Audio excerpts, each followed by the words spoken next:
आज है 4 मई। आज हम बात करेंगे जितने भी करंट अफेयर्स के अब तक प्रश्न बनते हैं उनके बारे में, जितने भी फैक्ट बनते हैं उनके बारे में डिस्कस करेंगे। बस आपको ध्यान से सुनना है, हर एक बात नोट करनी है। आप वीडियो को रोककर भी उसका स्क्रीनशॉट ले सकते हैं। चैनल पर अभी तक नए हैं तो सब्सक्राइब कीजिए हमारे चैनल को, जुड़े रहिए पढ़ाई के सर्वोत्तम स्तर पर। इस चैनल पर आपको रोजाना करंट अफेयर्स की क्लास निःशुल्क मिलेगी। नमस्कार दोस्तों, मैं हूं राकेश, आप देख रहे हैं 24G स्टडी ऑफिशियल। हमने कल के प्रश्न के बारे में बात की थी। कल की वीडियो में मैंने एक प्रश्न किया था आपसे कि पिछली वीडियो में जितना भी आपको मैटर करवाया उनमें से कोई एक प्रश्न मैं आपको दूंगा, तो उसका आंसर कमेंट बॉक्स में कुछ दोस्तों ने दिया था। तो अपने बात कर लेते हैं उस क्वेश्चन की। तो हाल ही में इरफान खान का कैंसर की बीमारी के कारण निधन हो गया। कोकिलाबेन अस्पताल में निधन हुआ, मुंबई में निधन हुआ। उनका निधन किस दिनांक को हुआ ये बताना था आपको। तो इसका राइट आंसर है 29 अप्रैल। पिछली वीडियो में जिन्होंने मेरे द्वारा पूछे गए प्रश्न का उत्तर दिया उनका नाम है नियाज चौधरी। तो कंग्रेचुलेशन नियाज चौधरी, आपके द्वारा दिया गया उत्तर सही है। तो आप आज की इस वीडियो में मैं लास्ट में एक क्वेश्चन पूछूंगा जिसका आंसर आपको कमेंट बॉक्स में देना है, और अगली वीडियो में जो भी कमेंट में आंसर देगा उसका नाम अगली वीडियो में लूँगा। तो प्लीज़ कमेंट जरूर करें। बात करते हैं आज के पहले क्वेश्चन की। तो आज का पहला क्वेश्चन है, हाल ही में 2 मई को टूना प्रजाति के संरक्षण के लिए संयुक्त राष्ट्र संघ द्वारा विश्व टूना दिवस बनाया गया। यहाँ टूना प्रजाति किस जानवर की है आपको ये बताना है। तो ये टूना प्रजाति है मछली की। तो इसका आंसर है मछली। हर साल संयुक्त राष्ट्र द्वारा टूना मछली प्रजातियों के संरक्षण के महत्व पर बल देने के लिए विश्व टूना दिवस मनाया जाता है। संयुक्त राष्ट्र ने 2016 में एक प्रस्ताव पारित किया था। विश्व टूना दिवस 2017 के बाद से ही मनाया जा रहा है। बता दें, हर साल 7 मिलियन टन से भी अधिक टूना मछलियों की पैदावार होती है।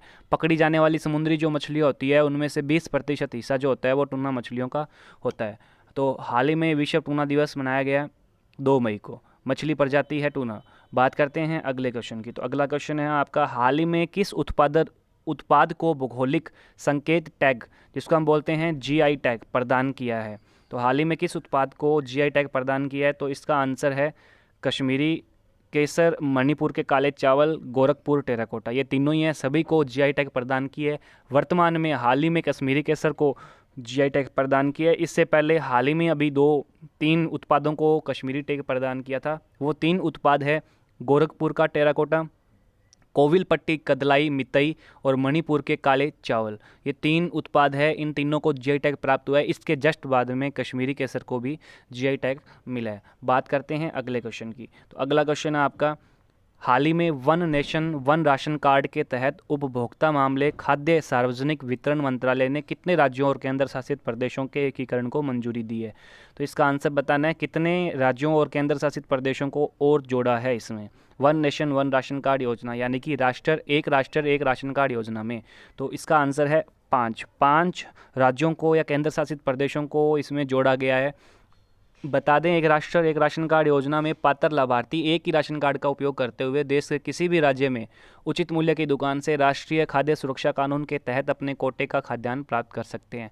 तो इस योजना के तहत आप कहीं भी अपनी उचित मूल्य की दुकान से कोई भी किसी भी प्रकार का खाद्य सामग्री ले सकते हैं। खाद्य मंत्रालय 1 जून से पूरे देश में इस सुविधा को लागू करने का लक्ष्य लेकर चल रहा है। तो 1 जून तक ये योजना पूरे देश में लागू हो जाएगी। बात करते हैं अगले क्वेश्चन की। तो अगला क्वेश्चन आपका, हाल ही में council of scientific and industrial research ने किसानों को माल ढुलाई और आपूर्ति श्रृंखला से जोड़ने के लिए कौन सा एप्लीकेशन लॉन्च किया है। तो council of scientific and industrial research ने कौन सा एप्लीकेशन लॉन्च किया है ये आपको बताना है। CSIR ने, CSIR की फुल फॉर्म है council of scientific and industrial research. तो ये ऐप है आपका किसान सभा ऐप को लॉन्च किया है। बात करते हैं अगले क्वेश्चन की। तो अगला क्वेश्चन आपका, हाल ही में किस राज्य में विधान परिषद में द्विवार्षिक चुनाव होने वाले हैं। तो हाल ही में आपको राज्य बताना है जिसमें द्विवार्षिक चुनाव होने वाले हैं विधान परिषद के। तो ये राज्य है आपका महाराष्ट्र। बात करें विधान परिषद की, तो ये कुछ भारतीय राज्यों में लोकतंत्र की ऊपरी प्रतिनिधि सभा होती है विधान परिषद। इसके सदस्य अप्रत्यक्ष चुनाव के द्वारा चुने जाते हैं। कुछ सदस्य राज्यपाल के द्वारा मनोनीत किए जाते हैं। भारत में वर्तमान में कुल 6 विधान परिषद है, इससे पहले 7 थी, लेकिन अब जम्मू कश्मीर में विभाजन के कारण वहाँ विधान परिषद खत्म कर दी गई है। वर्तमान में 6 राज्यों में विधान परिषद है। कौन कौन से हैं? आंध्र प्रदेश, बिहार, कर्नाटक, महाराष्ट्र, तेलंगाना और उत्तर प्रदेश। इनके अलावा भारत में 3 अन्य राज्यों को भी मंजूरी दी है, अभी हाल ही में बने नहीं है अभी विधान परिषद। तो 3 राज्य कौन कौन से हैं? राजस्थान, असम और ओडिशा, इन 3 राज्यों में विधान परिषद बनाने की मंजूरी हाल ही में दी गई है। बात करें महाराष्ट्र की, तो महाराष्ट्र की राजधानी है मुंबई। महाराष्ट्र के वर्तमान टाइम में चीफ मिनिस्टर है उद्धव ठाकरे। वर्तमान टाइम में गवर्नर है भगत सिंह कोश्यारी। वर्तमान समय में कुल लोकसभा की सीटें हैं 48 और कुल जिले हैं महाराष्ट्र में 36। बात करते हैं अगले क्वेश्चन की, तो अगला क्वेश्चन आपका, कोविड-19 के फ्रंट लाइन वर्कर्स के स्वास्थ्य को बनाए रखने के लिए निम्न में से किस राज्य पुलिस द्वारा अखिल भारतीय आयुर्वेद संस्थान के साथ मिलकर आयु रक्षा कार्यक्रम आयोजित किया है? ये आपको बताना है किस पुलिस ने आयु रक्षा कार्यक्रम आयोजित किया है। तो ये पुलिस है दिल्ली पुलिस। दिल्ली पुलिस ने ये आयु रक्षा कार्यक्रम शुरू किया। तो बात करें दिल्ली की, तो आधिकारिक तौर पे राष्ट्रीय राजधानी क्षेत्र है दिल्ली का, भारत की राजधानी और यह केंद्र शासित प्रदेश है। मुख्यमंत्री इसके है अरविंद केजरीवाल, उपराज्यपाल है अनिल बैजल और लोकसभा की सीटें हैं 7। बात करते हैं अगले क्वेश्चन की, तो अगला क्वेश्चन आपका, सूक्ष्म लघु और मध्यम उद्यम मंत्रालय के सचिव का कार्यभार किसने संभाला है? ये आपको बताना है हाल ही में सूक्ष्म लघु और मध्यम उद्यम मंत्रालय के सचिव का कार्यभार किसने संभाला है? तो ये इसका आंसर आपका बनता है अरविंद कुमार शर्मा। अरविंद कुमार शर्मा ने सूक्ष्म लघु और मध्यम उद्यम मंत्रालय के सचिव का कार्यभार संभाला है। बात करते हैं अगले क्वेश्चन की, तो अगला क्वेश्चन आपका, रंग भेद के खिलाफ संघर्ष करने वाले जाने माने कार्यकर्ता डेनिस गोल्डबर्ग का निधन हो गया। डेनिस गोल्डबर्ग का निधन हुआ है, तो ये किस देश से संबंधित थे ये आपको बताना है। तो रंग भेद के खिलाफ है, तो लगभग दक्षिण अफ्रीका में रंग भेद की नीति अपनाई जाती थी। तो हाल ही में डेनिस गोल्डबर्ग जो है उनका निधन हुआ है, ये संबंध रखते हैं दक्षिण अफ्रीका से। ये है डेनिस गोल्डबर्ग जो फोटो में आपको दिखाई दे रहे हैं, दक्षिण अफ्रीका से इनका संबंध है। तो बात करें दक्षिण अफ्रीका की, राजधानी दक्षिण अफ्रीका की है कैप टाउन, राष्ट्रपति है सिरिल रामाफोसा और मुद्रा है दक्षिण अफ्रीका की रैंड। दक्षिण अफ्रीका की मुद्रा है रैंड। बात करते हैं अगले क्वेश्चन की, तो अगला क्वेश्चन आपका, प्रोफेसर बीबी लाल इंडियन रेडिस्कवर्ड, ये किताब का नाम है। बुक हाल ही में भारत के किस मंत्री के द्वारा लॉन्च की गई है? तो ये बुक किस मंत्री के द्वारा लॉन्च की गई है? इसका आंसर है प्रहलाद पटेल। प्रहलाद पटेल के द्वारा ये लॉन्च की गई है। तो बात करें प्रहलाद पटेल की, तो ये है प्रहलाद पटेल। वर्तमान में प्रहलाद पटेल भारत के संस्कृति मंत्री है। वर्तमान समय में भारत के संस्कृति मंत्री कौन है? प्रहलाद पटेल। बात करते हैं अगले क्वेश्चन की, तो अगला क्वेश्चन आपका, प्रेस स्वतंत्रता दिवस कब मनाया जाता है? प्रेस स्वतंत्रता दिवस कब मनाया जाता है आपको बताना है।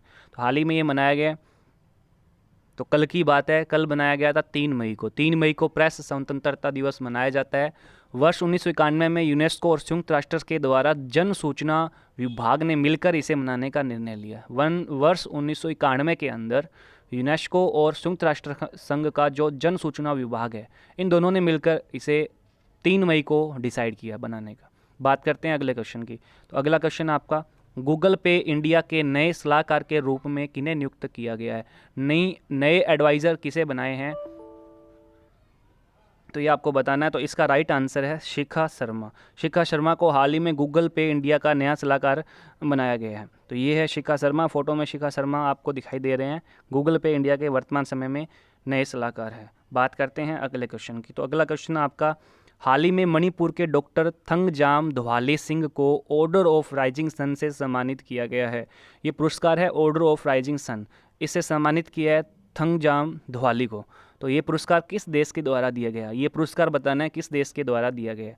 तो ये पुरस्कार दिया गया है जापान के द्वारा। जापान के द्वारा ये पुरस्कार दिया गया है। तो बात करते हैं जापान की।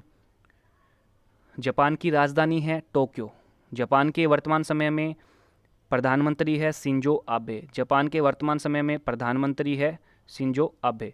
तो ये ऑर्डर ऑफ राइजिंग सन है डॉक्टर थंगजाम धवाली सिंह को मिला है वर्तमान समय में। थंगजाम धवाली सिंह मणिपुर के हैं। बात करते हैं आज के प्रश्न की। आज का प्रश्न आपको इसका आंसर इस वीडियो के कमेंट बॉक्स में देना है। तो जम्मू कश्मीर के विभाजन के बाद देश में अब राज्य विधान परिषदों की संख्या कितनी है? आपको बताना है वर्तमान समय में भारत में विधान परिषदों की संख्या कितनी है। मैंने इस वीडियो में जिक्र भी किया है, आपको इस कमेंट बॉक्स में इसका आंसर देना है। अगर आप कमेंट बॉक्स में आंसर देते हैं तो अगली वीडियो में मैं आपका नाम जरूर लूँगा। तो इसका आंसर आपको इस कमेंट बॉक्स में देना है। अगर चैनल पर आप नए हैं तो सब्सक्राइब कीजिए हमारे चैनल को, जुड़े रहिए पढ़ाई के सर्वोत्तम स्तर से।